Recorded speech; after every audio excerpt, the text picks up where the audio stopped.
जादू के हसीन और रोशन जंगल में एक दिलकश परी रहती थी जिसका नाम सिराफीना था। उसके लंबे और सुनहरे बाल जब हवा में लहराते तो सूरज की किरणों की तरह चमकते और हर कोई उसकी तारीफ किए बिना नहीं रह पाता। लेकिन एक दिन अचानक आसमान पर काले बादल छा गए और एक दुष्ट आत्मा द्वारा भेजी गई भयानक आंधी जंगल में दाखिल हुई।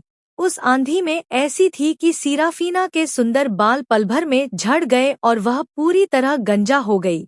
यह सदमा उसके लिए असहनीय था। वह आईने के सामने खड़ी होकर रोती रही और कई दिन तक खुद को सबसे छुपाए रखा।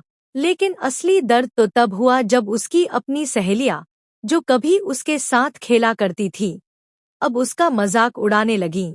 वे कहतीं, सीराफीना, अब तुम हमारे साथ दूसरे राज्य नहीं जा सकती। तुम्हारे बाल नहीं हैं और हम तुम्हारी वजह से शर्मिंदा नहीं होना चाहते। यह सुनकर सीराफीना का दिल टूट गया और वह अकेली वीरान वादी में जाकर बैठ गई। मगर तकदीर ने उसके लिए कुछ और ही सोच रखा था। कुछ दिन बाद यह ऐलान हुआ कि जो परी सबसे ज्यादा खुशी और मोहब्बत फैलाएगी वही परियों की रानी बनेगी। सब परियों ने अपनी अपनी खूबसूरती और हुनर दिखाए। कोई गीत गाती, कोई नृत्य करती और कोई अपनी चमकती जुल्फें लहराती। उनमें वे सहेलियां भी शामिल थी जिन्होंने सीराफीना को छोड़ दिया था। लेकिन जब सीराफीना की बारी आई तो वह कांपते दिल से आगे बढ़ी, आंखें बंद की और सच्चे दिल से दुआ मांगी।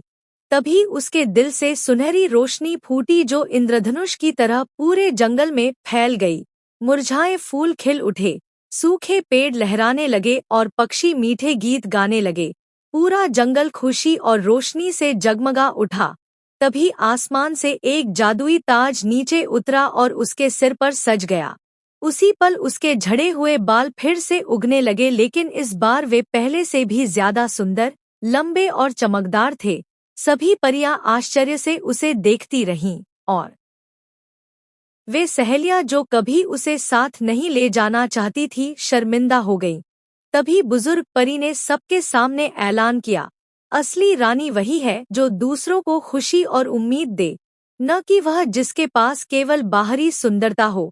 इस तरह सीराफीना, जो कभी मजाक और तन्हाई का शिकार थी, सबकी आंखों के सामने फेरीलैंड की जादुई रानी बन गई और जंगल हमेशा के लिए उसकी रोशनी से जगमगा उठा।